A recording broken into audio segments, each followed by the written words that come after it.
Hi friends, कैसे हो? Hope आप सभी बहुत बहुत बहुत अच्छे हो। तो आप सभी को इस न्यू वीडियो में, जिस पे हम जो है एनसीईआरटी के new chapter photosynthesis in higher plants, इस चैप्टर को बहुत ही फास्ट तरीके से कवर करेंगे। आप सभी को इस वन शॉट लेक्चर में बहुत बहुत स्वागत है। मैं हूं आप लोगों का डोपामिन भैया। तो चलिए इस वीडियो को स्टार्ट करते हैं। तो फोटोसिंथेसिस के बारे में जो है हमने बचपन से बहुत कुछ पढ़ा है, बहुत कुछ सुना भी है, ठीक है। लेकिन 11th में जो है हम इस चैप्टर को बहुत ही डिटेल में पढ़ने वाले हैं, ठीक है। अभी हम वो नहीं कह सकते कि फोटोसिंथेसिस एक ऐसा प्रोसेस है जहाँ पे प्लांट अपना खाना बनाते हैं, जहाँ पे प्लांट जो है सनलाइट, CO2, वाटर, इन सब चीज़ों को यूज़ करता है। ये सब बोलने से नहीं चलेगा, हमें जो है इसमें इसके इसके और भी अंदर घुसना है, ठीक है।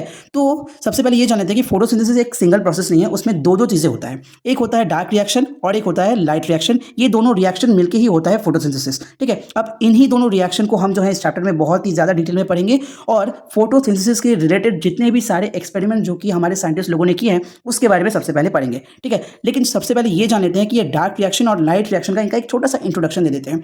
अब हमने जो है सेल चैप्टर में इस क्लोरोप्लास्ट के बारे में पढ़ा था, ठीक है। अब इस क्लोरोप्लास्ट के अंदर प्रेजेंट होते हैं ऐसे कॉइन लाइक स्ट्रक्चर, जिसे हम जो है थाइलाकॉइड बोलते हैं, और इस पूरे स्टॉक को हम ग्राना बोलते हैं, ठीक है। तो अब ये जो सिंगल थाइलाकॉइड है, इसके मेम्ब्रेन में होता है आपका लाइट रिएक्शन, ठीक है। अब लाइट रिएक्शन में होता क्या है? लाइट रिएक्शन में प्लांट्स अपनी एनर्जी को सिंथेसाइज करते हैं, यानी कि बनाते हैं, उसको तैयार करते हैं, ठीक है। नेक्स्ट जो जिसके बारे में हमने बात किया था डार्क रिएक्शन, ये इसके स्ट्रोमा में होता है, ठीक है। जनरली एक क्लोरोप्लास्ट के अंदर जो साइटोप्लाज्म होता है, जिसे हम साइटोप्लाज्म तो नहीं बोलते, लेकिन साइटोप्लाज्म जैसा जो चीज़ होता है वो उसे हम स्ट्रोमा बोलते हैं, और उसके अंदर होता है डार्क रिएक्शन। अब डार्क रिएक्शन में क्या होता है? प्लांट ग्लूकोज को बनाता है, यानी कि उसकी खाना को बनाता है, ठीक है, खाने को बनाते हैं, ठीक है। इसमें जनरली होता क्या है, वो जो है CO2 फिक्सेशन करते हैं, जिससे वो लोग सिंथेसाइज करते हैं जो ग्लूकोज होता है, उसे जनरली वो सिंथेसाइज करते हैं C6H12O6। अब इन दोनों चीज़ों को हम बहुत ही डिटेल में पढ़ेंगे, ठीक है। अब बचपन में हमने जो रिएक्शन पढ़ा था, यानी कि क्लास 10 में जो पढ़ा था, 6 CO2 + 12H2, ये मिलकर जो है ये ग्लूकोज और 6 मॉलिक्यूल ऑफ O2 और 6 मॉलिक्यूल ऑफ H2 करते हैं। इसमें हम थोड़ा सा स्टडी कर लेते हैं।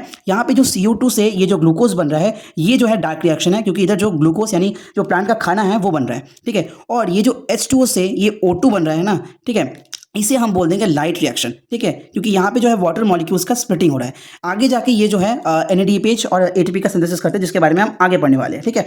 अब ये था एक छोटा सा इंट्रोडक्शन। अब हम जान लेते हैं कि इस चैप्टर में कितने सारे एक्सपेरिमेंट्स हैं। एक्सपेरिमेंट्स जो है बहुत सारे हैं, हम जो है थोड़ा सा देख लेते हैं, ठीक है। सबसे पहले जो एक्सपेरिमेंट है, जिसे हम वेरीगेटेड लीफ एक्सपेरिमेंट बोलते हैं, इसमें जो है हमने जनरली प्लांट की लीफ में क्लोरोप्लास्ट का इंपॉर्टेंस क्या है वो हमने जाना। सबसे पहले एक लीफ के हमने ग्रीन पार्ट को लिया और एक नॉन ग्रीन पार्ट को लिया, ठीक है। जो ग्रीन पार्ट था उधर क्लोरोफिल प्रेजेंट था, उसकी वजह से जो है फोटोसिंथेसिस हुआ और ग्लूकोज भी बन गया, ठीक है, यानी कि खाना भी बन गया।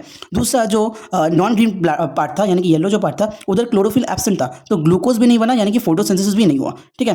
कंक्लूजन क्या था? Role of chlorophyll in leaf, ठीक है।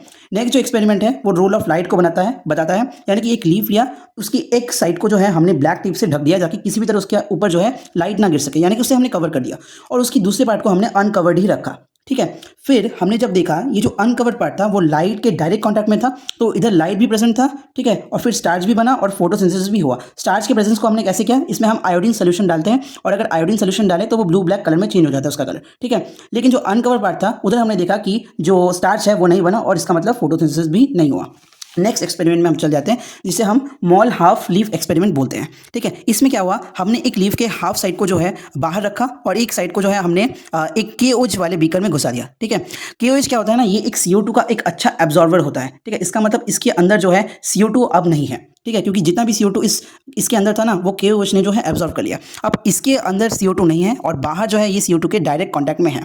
इधर सारे फैक्टर्स हमने दे दिया, यानी कि इधर लाइट है, CO2 है। तो जब हमने इसको जो है इस पार्ट को जो है आयोडीन सोल्यूशन में डुबाया, तो देखा कि जो आयोडीन सोल्यूशन था उसका कलर चेंज हो गया, यानी कि इसमें जो है स्टार्च प्रेजेंट है, यानी कि फोटोसिंथेसिस हुआ है। लेकिन जो पार्ट अंदर था उधर जब हमने स्टार्च का टेस्ट किया तो हमें स्टार्च नहीं मिला, यानी कि आयोडीन सोल्यूशन का कलर जो है वो चेंज नहीं हुआ। इसका मतलब इस पार्ट में जो है फोटोसिंथेसिस नहीं हुआ, यानी कि CO2 भी एक फोटोसिंथेसिस का एक ऐसा फैक्टर है जो कि फोटोसिंथेसिस के जो है रेगुलेट करता है, ठीक है।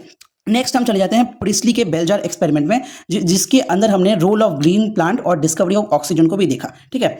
अब इधर इन्होंने क्या किया, एक जो है एक बेल जार के अंदर उन्होंने एक कैंडल लिया और एक चूहे को लिया, ठीक है। जब ये चूहा गधा जैसा लग रहा है, यानी बहुत खराब लग रहा है, लेकिन इससे ही काम चला लो, समझ में तो आ रहा है कि एक चूहा है। तो चूहा जो है ना, इसके अंदर रेस्पिरेशन हो रहा है, तो ये CO2 छोड़ रहा है, और ये कैंडल जब जल रहा है तब इससे भी CO2 निकल रहा है, ठीक है, क्योंकि बर्निंग से जो है CO2 रिलीज होता है। अब इसके अंदर एक टाइम ऐसा आ जाएगा जबकि CO2 भर जाएगा, और इस चूहे के लिए ऑक्सीजन भी नहीं रहेगा सांस लेने के लिए, ठीक है। तो एक टाइम बाद क्या देखा गया कि जो चूहा है वो मर जाता है, ठीक है। इसे हम मरना नहीं बोलते हैं, जनरली बेसिक मॉडर्न साइंस में हम इसे बोलते हैं कि ये जो चूहा का है ना वो सैक्रिफाइस्ड हुआ, हुआ, ठीक है। तो ये चूहा डेथ हो गया, ठीक है। लेकिन जब हमने इस बीकर के अंदर इन दोनों को भी लिया, उसके साथ साथ एक मिंट प्लांट को भी लिया, तो क्या हुआ, अब ये मिंट प्लांट जो है फोटोसिंथेसिस कर रहा है, तो ये ऑक्सीजन को छोड़ रहा है और ये इस ऑक्सीजन को ले रहा है, फिर इसके अंदर रेस्पिरेशन हो रहा है, ये जो है CO2 छोड़ रहा है और ये बर्निंग हो रहा है, तो ये भी CO2 छोड़ रहा है। उसी CO2 को ये जो मिंट प्लांट है ये एब्जॉर्ब भी कर ले रहा है फोटोसिंथेसिस के लिए, ठीक है। तो इसमें क्या देखा गया, ये जो चूहा है ये नहीं मरा, ठीक है। तो इसका मतलब कुछ तो ऐसा फैक्टर था जो कि जिसकी वजह से ये चूहा नहीं मरा। क्या था वो फैक्टर? था ये मिंट प्लांट, ठीक है, जो कि CO2 को रिप्लेस कर दे रहा था ऑक्सीजन के साथ, ठीक है। अब आ जाते हैं इंजन हाउस के एक्सपेरिमेंट में। इधर इन्होंने एक एक्वाटिक प्लांट लिया जिसे हम जो है हाइड्रेला बोलते हैं। एक एक्वाटिक प्लांट लिया जिसमें सारे फैक्टर्स उन्होंने रखा, जैसे लाइट और जो गैसेस थे वो सारे फैक्टर्स थे, ठीक है। और एक एक्वाटिक प्लांट लिया जिसमें लाइट उन्होंने नहीं रखा, ठीक है। तो जिस पे लाइट था उस पर फोटोसिंथेसिस हुआ और देखा कि जो वाटर के अंदर है उधर बहुत सारे बबल्स ऐसे उठ रहे थे, ठीक है, यानी कि वो O2 थे, ठीक है, यानी कि ऑक्सीजन था, ठीक है। तो इधर गैस प्रोड्यूस हुआ यानी कि बबल्स उन्होंने देखे, ठीक है। लेकिन जहाँ पे उन्होंने लाइट नहीं दिया वहाँ पर जो है बबल्स फॉर्मेशन नहीं हुआ, यानी कि ऑक्सीजन नहीं निकला, इसका मतलब फोटोसिंथेसिस भी नहीं हुआ, ठीक है। अब वॉन सैक्स के एक्सपेरिमेंट में चलते हैं। इन्होंने ना एक एक्सपेरिमेंट किया जिससे उन्हें पता चला जितना प्लांट बड़ा होगा यानी कि ग्रो करेगा उतना जो है इसके अंदर प्लांट के अंदर ग्लूकोज का प्रोडक्शन बढ़ेगा और ग्लूकोज प्लांट के अंदर स्टोर्ड होता है स्टार्च के फॉर्म में, ये वॉन सैक्स ने बताया। और क्लोरोफिल जो है वो प्लांट के अंदर क्लोरोप्लास्ट के अंदर स्टोर होता है यानी प्रेजेंट होता है, ठीक है। और ग्लूकोज सिंथेसिस सिर्फ और सिर्फ प्लांट की ग्रीन पार्ट्स में ही होता है। ऐसा नहीं है कि सिर्फ वो लीफ में होगा, ग्रीन पार्ट्स जितने भी होता है ना उसमें होता है, क्योंकि उधर जो है मेसोफिल सेल्स प्रेजेंट होता है जो कि जिसके बारे में हमने एनाटॉमी में पढ़ा है। अब आ जाते हैं नील के एक्सपेरिमेंट में। नील के एक्सपेरिमेंट में उन्होंने जो है फोटोसिंथेसिस में लाइट कैसे डिपेंडेंट है इसके बारे में जनरली उन्होंने बताया था, लेकिन उन्होंने और एक एक्सपेरिमेंट किया था पर्पल सल्फर बैक्टीरिया को लेकर। अब जनरली क्या होता था इधर जो है प्लांट CO2 और H2O लगता था, ठीक है, लेकिन पर्पल सल्फर जो बैक्टीरिया है ये CO2 के साथ ये H2S को लेता है, यानी कि ये सल्फर है, ठीक है, इसको ये लेता है, फिर जो है ये ग्लूकोज तो देता ही देता है, ठीक है, लेकिन उसके साथ ये जो है S छोड़ता है, यानी कि CO2 नहीं छोड़ता, ये सल्फाइड छोड़ रहा है, ठीक है। तो इससे पता चला कि ये जो O2 इधर निकलता था ना प्लांट के केस में, यहाँ पे जो O2 निकलता था ये जो है पानी, ये जो है CO2 से नहीं निकल रहा है, ये निकल रहा है पानी से, क्योंकि इधर जो है H2O प्रेजेंट है लेकिन इधर H2O प्रेजेंट नहीं है, इधर H2S प्रेजेंट है, ठीक है। तो इससे पता चला कि ये जो है ये जो O2 जो प्लांट्स के केस में निकलता है वो जो है H2O से निकलता है, ये प्रूफ हो गया। अब बाद में जाके और भी दो साइंटिस्ट थे, रूबन और कामन, इन्होंने रेडियो आइसोटोपी टेक्निक से जो है निकाला कि ऑक्सीजन जो H2 है ये ऑक्सीजन से, ये जो ऑक्सीजन है ये H2 से ही आ रहा है, ये इन्होंने भी बाद में जाके प्रूव किया, ठीक है। अब आ जाते हैं सबसे इंपॉर्टेंट एक्सपेरिमेंट में, एंजल मैन का एक्सपेरिमेंट। ये सबसे इंपॉर्टेंट है, इधर देख लो। एंजल मैन साहब ने क्या किया, इन्होंने सबसे पहले एक प्रिज्म लिया, ठीक है, ये एक प्रिज्म है, उसके अंदर ये लाइट छोड़ा। अब जब भी प्रिज्म के अंदर लाइट जो है हम गिराते हैं उसके बाद ये जो है डिस्पर्स हो जाता है, यानी कि ये जो है इसके लाइट जो है इसके 7 कॉन्स्टिट्यूएंट में जो है डिवाइड हो जाता है विबग्योर में, ठीक है। और इधर जो ये विबग्योर वाला ये जो कॉन्स्टिट्यूएंट है, ठीक है, अलग अलग, इधर उन्होंने एक बैक्टीरिया डाल दिया जिसका नाम है क्लैडोफोरा, ठीक है, ये ग्रीन एल्गी होता है। तो जब इसके इधर इन्होंने जो है इस क्लैडोफोरा को प्लेस किया तो इन्होंने देखा कि ये जो एरोबिक बैक्टीरिया है ना, सबसे ज़्यादा एरोबिक बैक्टीरिया उधर प्रोड्यूस हो रहे थे, रेड और ब्लू रीजन में सबसे ज़्यादा एरोबिक बैक्टीरिया रिलीज हो रहे थे। अब इसका मतलब क्या है ये जान लेते हैं। अब जिस रीजन में सबसे ज़्यादा एरोबिक बैक्टीरिया रिलीज होगा इसका मतलब कि क्लैडोफोरा में उस जगह में सबसे ज़्यादा फोटोसिंथेसिस हो रहा है, ठीक है। तो इसका मतलब ये पता चला कि जो प्लांट्स में जनरली जो होता है रेड और ब्लू रीजन में सबसे ज़्यादा फोटोसिंथेसिस होता है। अब ये क्यों होता है ये हम आगे जानेंगे, ठीक है। अब इन्होंने कंक्लूजन दिया कि रेड और ब्लू रीजन में वो सबसे ज़्यादा होता है, और जो रेड और ब्लू रीजन में ये सबसे ज़्यादा लाइट को एब्जॉर्ब करता है उसे हम एब्जॉर्प्शन स्पेक्ट्रम बोल देते हैं, ठीक है। अब और एक वर्ड होता है एक्शन स्पेक्ट्रम। इन दोनों में डिफरेंस क्या है, जिस लाइट ब्लू और रेड रीजन में जहाँ प्लांट जो है सबसे ज़्यादा CO2 फिक्सेशन करता है यानी कि फूड को सिंथेसिस करता है उसे हम एक्शन स्पेक्ट्रम बोल देते हैं, लेकिन जहाँ सबसे ज़्यादा लाइट एब्जॉर्ब करता है उसे हम एब्जॉर्प्शन स्पेक्ट्रम बोल देते हैं, ठीक है। तो ये था इन दोनों में डिफरेंस।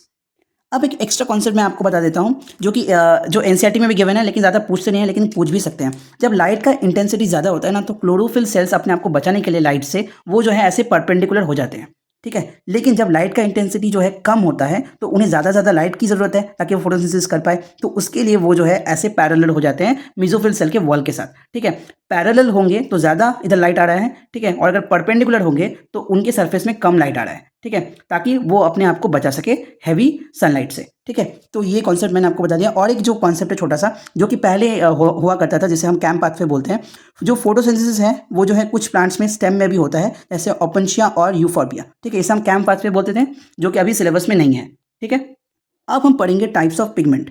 तो एक लीफ में कितने सारे पिगमेंट्स होते हैं उसे हम एक प्रोसेस से जान सकते हैं जिसे हम पेपर क्रोमेटोग्राफी टेक्निक बोलते हैं, ठीक है। तो जनरली एक प्लांट के लीफ में 4 पिगमेंट्स होते हैं। कौन कौन से होते हैं? एक होता है क्लोरोफिल ए, दूसरा होता है क्लोरोफिल बी, और एक पाया जाता है कैरोटीनॉइड जिसके अंदर 2 पिगमेंट्स होते हैं, कैरोटीन और ज़ैंथोफिल, ठीक है। इनके जो है 4 अलग अलग कलर हैं। जो क्लोरोफिल ए है इसका कलर है ब्लूइश ग्रीन, ठीक है, और ये सबसे ज़्यादा अबंडेंट जो है क्या बोलते हैं, अबंडेंट एक पिगमेंट है प्लांट में, ठीक है, यही सबसे ज़्यादा पाया जाता है। क्लोरोफिल बी इसका कलर होता है येलोइश ग्रीन या इसे हम ऑलिव ग्रीन बोलते हैं। कैरोटीन जो होता है ये ऑरेंज कलर का ही होता है, येलो मत याद रखो, ऑरेंज कलर का ही होता है। और जो ज़ैंथोफिल होता है ये येलो कलर का होता है, ठीक है। अब ये जो क्लोरोफिल ए है इसे हम जो है मेन पिगमेंट बोलते हैं, और ये जो क्लोरोफिल बी और कैरोटीन है इसे हम एक्सेसरी पिगमेंट बोल देते हैं, जो कि फोटोसिंथेसिस में इनडायरेक्टली इन्वॉल्व होते हैं, ठीक है। अब फोटोसिंथेटिक एक्टिव रेडिएशन क्या होता है? जिस रेडिएशन में जो है प्लांट सबसे ज़्यादा फोटोसिंथेसिस जो है शो करते हैं, ठीक है, यानी कि सबसे ज़्यादा खाना उस रेडिएशन में बनाते हैं। कौन कौन सा रेडिएशन? वो होता है 400 nm टू 700 nm, ठीक है। इस वेवलेंथ के अंदर जो है प्लांट सबसे अच्छा फोटोसिंथेसिस परफॉर्म करता है, ठीक है। अब और एक छोटे से की कॉन्सेप्ट के बारे में बात कर देते हैं। तो देखा गया जो क्लोरोफिल ए का जो एब्जॉर्प्शन स्पेक्ट्रा है, यानी कि जिस वेवलेंथ की लाइट को वो एब्जॉर्ब करके ज़्यादा से ज़्यादा खाना बना रहा है, ठीक है, यानी कि जिस लाइट को वो ज़्यादा अच्छे से एब्जॉर्ब करे उसे हम एब्जॉर्प्शन स्पेक्ट्रम बोल देते हैं। वो जो है उसके प्लांट के एक्शन स्पेक्ट्रा, यानी कि जिस लाइट में वो सबसे ज़्यादा खाना बनाते हैं उसके साथ वो मैच नहीं हो रहा था, यानी कि ओवरलैप नहीं हो रहा था। क्यों? क्योंकि मैंने अभी बताया कि प्लांट में सिर्फ जो है क्लोरोफिल ए नहीं होता है, बाकी एक्सेसरी पिगमेंट भी होते हैं, और ये भी फोटोसिंथेसिस में रोल प्ले करते हैं। ऐसा नहीं कि ये रोल प्ले नहीं करते, ये करते हैं लेकिन कम करते हैं। तो ये जो एक्शन स्पेक्ट्रा है ना, जो एब्जॉर्प्शन स्पेक्ट्रा है ना, ये सिर्फ क्लोरोफिल ए का है, लेकिन जो एक्शन स्पेक्ट्रा है, ठीक है, वो जो है बाकी एक्सेसरी पिगमेंट्स भी उसके अंदर है, वो भी रोल प्ले कर रहे हैं। इसकी वजह से दोनों जो है एक दूसरे के ऊपर ओवरलैप नहीं करते। ओके, अब आ जाते हैं फोटो सिस्टम 1 के बारे में हम पढ़ लेते हैं। अब ये जो फोटो सिस्टम 1 है इसमें एक होता है रिएक्शन सेंटर जिसमें होता है क्लोरोफिल ए, सिर्फ और सिर्फ क्लोरोफिल ए, ठीक है। ये एब्जॉर्ब करता है 700 nm का लाइट, ठीक है। अब ये जो 700 nm का लाइट है, ये इसका जो है जो वेवलेंथ है वो ज़्यादा है। अब वेवलेंथ और एनर्जी का जो है इन्वर्सली रिलेशन होता है, तो वेवलेंथ ज़्यादा तो एनर्जी लो होगा, ठीक है। अब यहाँ पे एनर्जी जो है उतना ज़्यादा नहीं है कि यहाँ से एक इलेक्ट्रॉन एक्साइट होकर ऊपर चला जाए, ठीक है। तो इसके लिए जो एक्सेसरी पिगमेंट्स है जिसे हम जो है इस फोटो सिस्टम के अंदर जिसे हम लाइट हार्वेस्टिंग पिगमेंट बोलेंगे, वो जो है छोटे छोटे वेवलेंथ के लाइट को जो है एब्जॉर्ब करते हैं। अब फिर से यहाँ पे वेवलेंथ अगर शॉर्टर है तो एनर्जी ज़्यादा, ठीक है। तो ये जो है फुल एनर्जी को जो है फुलफिल कर देगा ताकि क्लोरोफिल ए के इधर से एक इलेक्ट्रॉन जो है एक्साइट होकर ऊपर आए, ठीक है। अब यहाँ से जो इलेक्ट्रॉन एक्साइट होकर ऊपर आ रहा है ये ही लाइट रिएक्शन का फर्स्ट स्टेप होता है जिसके बारे में हम आगे पढ़ने जा रहे हैं। अब हमने अभी पढ़ा जो फोटो सिस्टम 1 होता है इसका एक रिएक्शन सेंटर होता है जिसके अंदर सिर्फ और सिर्फ क्लोरोफिल ए होता है और ये 700 nm का लाइट जो है एब्जॉर्ब करता है। और एक होता है लाइट हार्वेस्टिंग कॉम्प्लेक्स जो कि बाकी एक्सेसरी पिगमेंट्स होते हैं वो, जिसे एंटेना मॉलिक्यूल्स भी बोलते हैं। सेम और एक प्रेजेंट होता है जिसे हम फोटो सिस्टम 2 बोल देते हैं। इसके अंदर भी रिएक्शन सेंटर होता है जिसके अंदर सिर्फ और सिर्फ क्लोरोफिल ए होता है, लेकिन डिफरेंस ये है ये 700 nm का लाइट एब्जॉर्ब कर रहा था और ये 680 nm का लाइट एब्जॉर्ब करता है। इसमें भी लाइट हार्वेस्टिंग कॉम्प्लेक्स होता है जिसे हम लाइट हार्वेस्टिंग कॉम्प्लेक्स 2 बोलते हैं। बस 2 का इधर सिर्फ 2 ही लिखा है, लेकिन इधर भी सिर्फ एक्सेसरी पिगमेंट्स ही प्रेजेंट होते हैं। अब इस फोटो सिस्टम 1 और फोटो सिस्टम 2 में डिफरेंस यही है कि फोटो सिस्टम 1 डिस्कवर पहले हुआ, ठीक है, और फोटो सिस्टम 2 डिस्कवर बाद में हुआ, लेकिन काम पहले फोटो सिस्टम 2 ही करता है फिर फोटो सिस्टम 1 करता है, ठीक है। पढ़ेंगे आगे पढ़ेंगे, ठीक है। अब ये जो फोटो सिस्टम 1 है ये ग्रैना, स्ट्रोमल, लैमेला इन दोनों में प्रेजेंट होता है, लेकिन फोटो सिस्टम 2 जो है ये सिर्फ और सिर्फ ग्रैना में प्रेजेंट होता है। अब ये एब्जॉर्प्शन का डिफरेंस तो मैंने बता ही दिया। अब जो है हम आएंगे लाइट रिएक्शन में, ठीक है। लाइट रिएक्शन पढ़ने से पहले सबसे पहले ये जान लेते हैं कि ये फोटोफॉस्फोराइलाइजेशन क्या होता है। जब हम एडीपी से एटीपी जाते हैं ना तो हमें इस एडीपी पे एक इनऑर्गेनिक फॉस्फेट ऐड करना पड़ता है, ठीक है। अब इस एडिशन से जो हमें एटीपी मिल रहा है उसे हम बोल देते हैं फोटोफॉस्फोराइलेशन, ठीक है। अब ये लाइट के प्रेजेंस में होता है, उस वजह से इस फॉस्फोराइलेशन में फोटो वाला आया है टर्म, ठीक है। अब ये फोटोफॉस्फोराइलेशन 2 तरीके होता है, एक होता है नॉन साइक्लिक और एक होता है साइक्लिक। ये जो नॉन साइक्लिक वाला पार्ट है ये ग्रैना में होता है जहाँ पे फोटो सिस्टम 1 और फोटो सिस्टम 2 दोनों प्रेजेंट होता है, लेकिन जो साइक्लिक वाला होता है ना वो सिर्फ और सिर्फ स्ट्रोमा लैमेला में होता है और इसमें सिर्फ और सिर्फ फोटो सिस्टम 1 ही प्रेजेंट होता है। पढ़ेंगे आगे पढ़ेंगे, ओके। एक ही चीज़ हम बार बार बोलना पड़ रहा है। ये जो है बेस बन रहा है, ठीक है। अब आगे जाके हम सब चीज़ों को कनेक्ट कर पाएंगे। अब सबसे पहले पढ़ लेते हैं नॉन साइक्लिक फोटोफॉस्फोराइलेशन होता क्या है, ठीक है। तो ये है नॉन साइक्लिक फोटोफॉस्फोराइलेशन का पूरा डायग्राम, ठीक है। चलिए देख लेते हैं इस चीज़ों को एक एक करके। तो सबसे पहले क्या होता है, यहाँ पे होता है एक रिएक्शन सेंटर। सो सपोज ये है फोटो सिस्टम 1, ये रिएक्शन सेंटर है फोटो सिस्टम 1। जब इसमें 700 nm का लाइट गिर रहा है तब यहाँ से एक इलेक्ट्रॉन एक्साइट होके फेरेडॉक्सिन के पास जाता है, ठीक है। अब फेरेडॉक्सिन से ये जाता है NADP प्लस के पास, ठीक है। फिर यहाँ पे होता है फेरेडॉक्सिन NADP रिडक्टेस, एक एंजाइम जो कि बाहर से 2H+ आयन को लेके यहाँ पे फॉर्म हो जाता है NADPH और एक H+ आयन, ठीक है। अब ये सब कुछ हो रहा है एक थायलाकॉइड के अंदर, ठीक है। अब ये अगर थायलाकॉइड के अंदर हो रहा है तो बाहर क्या है, बाहर है स्ट्रोमा, ठीक है। अब इस थाइलाकॉइड के अंदर जो ये छोटा सा स्पेस है इसे हम बोलते हैं ल्यूमेन, ठीक है। क्या बोलते हैं, ल्यूमेन, ठीक है। अब यहाँ पे जब 700 nm का लाइट गिरा, यहाँ से इलेक्ट्रॉन गया, 2 इलेक्ट्रॉन गया फेरेडॉक्सिन के पास, तो यहाँ पे जो है इलेक्ट्रॉन की कमी हो गई, ठीक है। लेकिन यहाँ पे जो रिएक्शन सेंटर और एक प्रेजेंट है जिसे हम फोटोसिस्टम 2 बोलेंगे, ठीक है। यहाँ पे वाटर का स्प्लिटिंग होता है जिससे 2H+ आयन, 2 इलेक्ट्रॉन और एक ऑक्सीजन मॉलिक्यूल बनता है, ठीक है। तो यहाँ पे इलेक्ट्रॉन है, ठीक है, यहाँ पे 2 इलेक्ट्रॉन बढ़ रहा है वाटर स्प्लिटिंग के कारण। तो इसके पास जो है ये जो फोटोसिस्टम 2 है इसके पास ऑक्सीजन ही ऑक्सीजन है, ठीक है। लेकिन ये जो फोटोसिस्टम 1 है इसके पास ज़्यादा ऑक्सीजन नहीं है। तो ये अमीर है, ये गरीब है और ये दानवीर है। तो यहाँ पे जो इलेक्ट्रॉन की कमी आई थी वो ये पूरा करेगा, ठीक है। तो ये क्या करता है, ये 680 nm का लाइट एब्जॉर्ब करता है और यहाँ से जो इलेक्ट्रॉन है ये ऐसे जंप करके फियोफाइटिन के पास जाता है, ठीक है। फियोफाइटिन से ये जाता है प्लास्टोक्विनॉन के पास। अब प्लास्टोक्विनॉन का जो है एक टर्म्स एंड कंडीशन है कि ये फियोफाइटिन से इलेक्ट्रॉन तभी लेगा जब इसे एक बाहर से H+ मिलेगा, ठीक है। अब ये इसने बाहर से ही क्यों H+ लिया, क्योंकि ये आउटर थाइलाकॉइड मेम्ब्रेन में प्रेजेंट है। अब पास कहाँ है, ये जो है जो स्ट्रोमा है उसके ही पास है, तो ये स्ट्रोमा से ही लेना पसंद करेगा, ठीक है। तो स्ट्रोमा से 2 हाइड्रोजन आयन ये लेता है, फिर जो है ये इलेक्ट्रॉन दे देता है साइटोक्रोम B6F को, ठीक है। और ये जो H+ इसने लिया था, 2H+ के आयंस जो इसने बाहर से स्ट्रोमा से लिए थे, ये इसे थाइलाकॉइड के लूमेन में घुसा देता है, ठीक है। और ये जो इलेक्ट्रॉन इसने साइटोक्रोम B6F को दिया था, ये साइटोक्रोम B6F ये इलेक्ट्रॉन को दे देता है प्लास्टोसाइनिन को, ठीक है। अब प्लास्टोसाइनिन से ये इलेक्ट्रॉन चला जाता है फिर से जो PS1 था, फोटोसिस्टम 1 था वहाँ। तो यहाँ पे जो इलेक्ट्रॉन की कमी हुई थी ये यहाँ पूरा हो गया, ठीक है। अब इससे बना क्या, यहाँ पे लाइट रिएक्शन का फर्स्ट प्रोडक्ट बना जिसे NADPH हम बोलते हैं। अब आपको अगर याद हो तो मैंने अभी बताया था कि लाइट रिएक्शन का जो प्रोडक्ट होता है वो NADPH और ATP होता है। अब आप पूछ सकते हो कि यहाँ पे NADPH तो बन गया लेकिन ATP किधर है, ठीक है। बनेगा आगे है। तो ये क्लाइमैक्स हम जो है क्लाइमैक्स में अभी तक गए नहीं है, जाएंगे। तो अभी जो है हमने जान लिया कि यहाँ पे NADPH ऐसे बन गया। अब और एक चीज़ हम इधर जान लेते हैं, जो H+ का कंसंट्रेशन होता है ना वो बाहर कम होता है और थाइलाकॉइड के लूमेन के अंदर ज़्यादा होता है। क्यों, उसके बहुत सारे रीजंस हैं। एक रीज़न है कि इधर जो है वाटर का स्प्लिटिंग हो रहा था जिससे 2H+ के आयन बन रहे थे, ठीक है। अब यहाँ पे वाटर स्प्लिटिंग होता ही जाएगा और यहाँ जो है H+ का कंसंट्रेशन बढ़ता ही जाएगा। अब ये जो प्लास्टोक्विनॉन था ये जो है H+ का आयन अंदर से नहीं बाहर से ले रहा है, ठीक है। और बाहर से लेने के बाद जब इलेक्ट्रॉन ये इसको दे रहा था तब जो है इस H+ आयन को अंदर ही डाल रहा था, यानी कि लूमेन के अंदर ही डाल रहा था। अब इसके वाटर स्प्लिटिंग के लिए तो H+ आयन बढ़ ही रहा था, इसने और अंदर घुसा दिया, यानी कि और भी ज़्यादा H+ आयन बढ़ गया। अब यहाँ पे जो NADP+ था इसने भी इलेक्ट्रॉन यहाँ से नहीं लिया, मतलब इलेक्ट्रॉन क्यों बोल रहा हूँ, इसने भी H+ आयन यहाँ से नहीं लिया, इसने बाहर यानी कि स्ट्रोमा से ही लिया। तो कंपैरेटिवली स्ट्रोमा में पहले से और कम था और ये लोग जो है और भी कम कर दे रहे हैं और अंदर के अंदर और भी बढ़ा दे रहे हैं H+ आयन के कंसंट्रेशन को। तो यहाँ से हम कॉन्सेप्ट पढ़ेंगे केमियो ऑस्मोटिक हाइपोथेसिस। यहाँ ATP कैसे बनेगा वो हम देखेंगे। तो जब ये सारा चीज़ हो गया था, NADPH बन चुका था, तब क्या हुआ, एक टाइम ऐसा आया जबकि इस लूमेन के अंदर H+ आयन का कंसंट्रेशन बहुत ज़्यादा बढ़ गया, ठीक है। अब जब H+ का आयन का कंसंट्रेशन इसके अंदर बहुत ज़्यादा बढ़ गया तब यहाँ पे पिक्चर में आता है एक नया विलन का नाम क्या है, ATP सिंथेसिस, ठीक है। इसके 2 पार्ट्स होते हैं, एक CF0 और एक CF1। तो जब यहाँ पे कंसंट्रेशन बहुत ज़्यादा बढ़ गया तो H+ आयन चाहता है कि मुझे अब बाहर जाना है, मुझे इस भीड़ में नहीं रहना, मुझे अभी एक खाली जगह में जाना है। तो ये क्या करता है, इस CF0 और CF1 के हेल्प से ये बाहर चला जाता है, ये 2 H+ के आयन, ठीक है। जब ये इससे बाहर जा रहा होता है तब CF0 और CF1 का जो कन्फिगरेशन है यानी कि जो शेप है ये चेंज हो जाता है और इस शेप के चेंज होने के कारण यहाँ जो है ATP बन जाता है, यानी कि जो ADP जो है वो इनऑर्गेनिक फॉस्फेट के साथ रिएक्ट करता है और ATP बना देता है। तो ऐसे हमारा ATP और NADPH दोनों फॉर्म हो गया, ठीक है। अब ये था नॉन साइक्लिक फोटोफॉस्फोराइलेशन, क्योंकि यहाँ से जो इलेक्ट्रॉन गया वो वापस कभी यहाँ मुड़कर नहीं आया, ठीक है। इस इलेक्ट्रॉन ने इसको धोखा दे दिया और यहाँ से वो चला गया हमेशा के लिए, इलेक्ट्रॉन और इधर लौट के नहीं आया, ठीक है। तो इससे हम नॉन साइक्लिक बोल देते हैं, ठीक है। लेकिन साइक्लिक में क्या होगा, इलेक्ट्रॉन वापस इधर ही लौट के आएगा। तो चलिए जा लेते हैं साइक्लिक फोटोफॉस्फोराइलेशन। ये सिर्फ और सिर्फ स्ट्रोमल लैमेला में होता है और इसमें सिर्फ और सिर्फ PS1 ही प्रेजेंट होता है।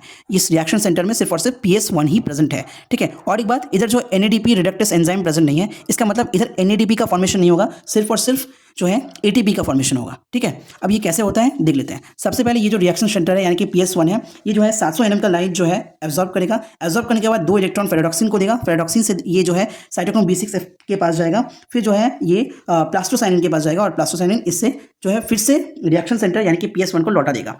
अब जब यहाँ से ये पास हो रहा था तब यहाँ पे ये क्या करेगा, एटीपी से एक इनऑर्गेनिक फॉस्फेट को रिएक्ट कराएगा और एक और एटीपी का जो है मॉलिक्यूल तैयार कर देगा। तो इस साइक्लिक फोटोफॉस्फोराइलेशन में सिर्फ और सिर्फ एटीपी का फॉर्मेशन ही हो रहा है।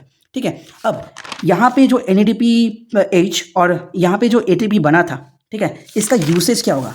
यहाँ पे होता है लाइट रिएक्शन खत्म। अब हम जानेंगे कि ये एटीपी और NADPH का यूज़ कहाँ होगा। ठीक है, इसका यूज़ होगा डार्क रिएक्शन में। तो ये जो डार्क रिएक्शन है ये लाइट रिएक्शन के प्रोडक्ट के ऊपर डिपेंडेंट है। अब डार्क का मतलब यही नहीं कि ये अंधेरे में होगा। ठीक है, इसके साथ कोई रिलेशन नहीं है। जैसे ही लाइट रिएक्शन परफॉर्म होगा उसका प्रोडक्ट बन जाएगा, तब जो है डार्क रिएक्शन स्टार्ट हो जाएगा।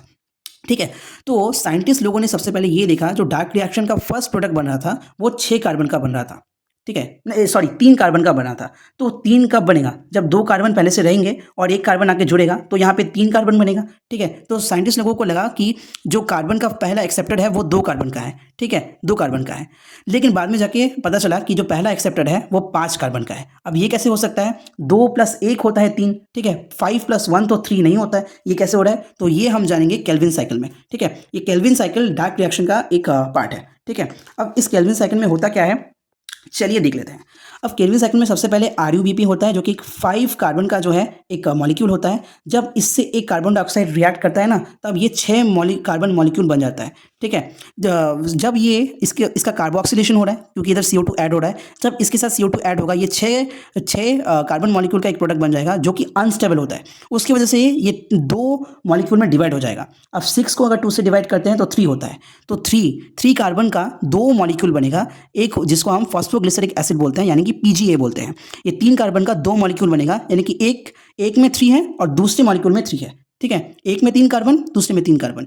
अब इस कार्बन को बाद में रिड्यूस किया जाता है यानी कि इसमें ऐड किया जाता है हाइड्रोजन। अब जब इसमें हाइड्रोजन हम ऐड करेंगे, ठीक है, उसमें हमें 2 ATP और 2 NADPH लगेगा। ठीक है, जो कि हमने लाइट रिएक्शन में बनाया था। ठीक है, जब हम इसको रिड्यूस करेंगे तब हमारा बनेगा 3-फॉस्फोग्लिसरल एल्डिहाइड। ठीक है, या जिसे हम शॉर्ट में ट्रायोस शुगर भी बोल देते हैं। ठीक है, जो कि दो मॉलिक्यूल बनेगा क्योंकि यहाँ पे 2 जो है फॉस्फोग्लिसरिक एसिड यानी PGA का 2 मॉलिक्यूल बना था, तो यहाँ भी 2 मॉलिक्यूल बनेगा 3-फॉस्फोग्लिसरल एल्डिहाइड यानी ट्रायोस शुगर का। अब यहाँ से क्या होगा, ये वाला मॉलिक्यूल स्टार्च बनाने के लिए चला जाएगा। लेकिन ये जो RuBp यहाँ पे रिएक्ट किया था ये प्लांट बना नहीं सकता अपने आप से। ठीक है, तो यहाँ से इस RuBp को जो है ये फिर से एक्सट्रैक्ट कर लेते हैं। ठीक है, यानी कि ये जो 5 कार्बन वाला प्रोडक्ट था ये इससे जुदा हो जाता है। ठीक है, तो जब जुदा हो जाएगा इधर एक कार्बन मॉलिक्यूल ही बचेगा। ठीक है, क्योंकि 6 - 5 1 होता है, तो यहाँ पे एक कार्बन मॉलिक्यूल ही बचेगा। तो जब हमने एक कार्बन का फिक्सेशन किया तो एक कार्बन इधर बना। ठीक है, तो ग्लूकोज में 6 कार्बन होता है, तो इसी साइकिल को 6 बार रिपीट करना पड़ेगा तब एक ग्लूकोज का मॉलिक्यूल बनेगा। तो ये था आप लोगों का C3 साइकिल। ठीक है, अब हम जानेंगे C4 साइकिल क्या होता है। ठीक है, अब C3 साइकिल में जो फर्स्ट प्रोडक्ट बना था वो 3PGA था, लेकिन इधर क्या होगा, इधर वो नहीं होगा। इधर प्रोडक्ट बनेगा फर्स्ट स्टेबल प्रोडक्ट OAA जिसे हम ऑक्सैलो एसिटिक एसिड बोलते हैं। वहाँ जो फर्स्ट स्टेबल प्रोडक्ट था वो 3 कार्बन था, लेकिन इधर 4 कार्बन का बनेगा। ठीक है, C4 प्लांट्स का एग्जांपल शुगर कैन और मेज होता है और इस पाथवे को, इस C4 साइकिल या पाथवे को हम हैच एंड स्लैग पाथवे बोलते हैं। इसमें स्पेशल क्या है, इसमें हमें एक स्पेशल टाइप का एनाटॉमी देखने को मिलता है इनके प्लांट्स के सेल्स में, जिसे हम क्रांस एनाटॉमी बोलते हैं। ये क्रांस जो है ये एक जर्मन वर्ड है। क्रांस का मतलब क्या होता है, जो बंडल शीट सेल्स होते हैं ना उसके अराउंड जो वैस्कुलर बंडल्स होते हैं उसके अराउंड जो बंडल शीट सेल्स का जो अरेंजमेंट होता है उसे हम क्रांस बोल देते हैं और क्रांस एनाटॉमी बोल देते हैं। ठीक है, अब हम C4 साइकिल को पढ़ते हैं। अब जैसे C3 साइकिल में सबसे पहले जो RuBp उसे एक्सेप्ट कर रहा था, फिर जो यहाँ पे एंजाइम ये छूट गया, जो रुबिस्को है इस एंजाइम के हेल्प से ये जो है PGA बन रहा था। ठीक है, ये चीज़ छूट गया था। तो इधर RuBp इस कार्बन को एक्सेप्ट नहीं कर रहा है, इधर एक्सेप्ट कर रहा है पेप जिसे हम फॉस्फोएनॉल पाइरुवेट बोलते हैं। ठीक है, ये इसका फर्स्ट एक्सेप्टर है। ये जो पेप होता है ये 3 कार्बन का होता है और 3 + 1 कार्बन यानी कि 4 कार्बन का प्रोडक्ट बनता है with the help of PEPcase enzyme. उधर रुबिस्को के हेल्प से हो रहा था। ठीक है, लेकिन इधर हो रहा है पेप्केज एंजाइम के हेल्प से। ठीक है, फिर ये 4 ही कार्बन का एक प्रोडक्ट बनाता है जिसे हम OAA यानी कि ऑक्सैलो एसिटिक एसिड बोलते हैं। फिर इस ऑक्सैलो एसिटिक एसिड से फॉर्म होता है मैलिक एसिड जो भी 4 कार्बन का ही होता है। अब ये वही मैलिक एसिड है जो कि एप्पल में मिलता है। ठीक है, अब ये सारा चीज़ जो हो रहा था ये हो रहा था आपके मेसोफिल सेल्स में। ठीक है, अब ये जो मेसोफिल सेल्स है ये बंडल शीट के सेल्स के साथ जो है ऐसे प्लाज्मोडेस्माटा के कनेक्शन के हेल्प से एक दूसरे से जो है कनेक्ट होते हैं। अब यहाँ से ये मैलिक एसिड जो है इस बंडल शीथ सेल में चला जाएगा, ठीक है। वहाँ क्या होगा, इस बंडल शीथ सेल में जो है रूबिस्को भी प्रेजेंट है और RuBP भी प्रेजेंट है, ठीक है, जो कि C3 साइकिल में हो रहा था, ठीक है। अब इस मैलिक एसिड से हम एक जो CO2 होता है जो कि यहाँ हमने लिया था, इसको हम यहाँ से एक्सट्रैक्ट करके इसे C3 साइकिल में भेज देते हैं, जो कि इधर हो रहा था। हाँ, सही सुने आप, C3 साइकिल में से भेज देते हैं, यानी कि जो C4 साइकिल है इधर C3 साइकिल भी होता है, ठीक है। तो अब यहाँ से जब CO2 जो हमने एक्सट्रैक्ट कर लिया और उसे C3 साइकिल में भेज दिया, उसके बाद ये जो 4 कार्बन का प्रोडक्ट है, यहाँ से एक कार्बन अगर हम हटा दें तो 3 कार्बन का पायरुविक एसिड ये बन जाता है। अब इस पायरुविक एसिड को फिर से पेप में बदल देता है, यानी कि फॉस्फोइनोल पायरुवेट में बदल देते हैं, जिसके लिए हमें 2 ATP लगता है। ये उतना इंपॉर्टेंट नहीं है कि कितना ATP लग रहा है, ये जो है C3 के लिए इंपॉर्टेंट है, इधर इंपॉर्टेंट नहीं है, ठीक है। तो यही इंपॉर्टेंट था कि जो C3 साइकिल है वो यूनिवर्सल साइकिल है, यानी कि C4 साइकिल में भी C3 साइकिल होता है, ठीक है। तो खाना किसी भी प्लांट में बने वो C3 से ही होगा इनडायरेक्टली, ओके, ताकि वो C4 में ही सिर्फ क्यों ना हो और C3 ही में ही सिर्फ क्यों ना हो, C3 से वो उसे जाना पड़ेगा ही।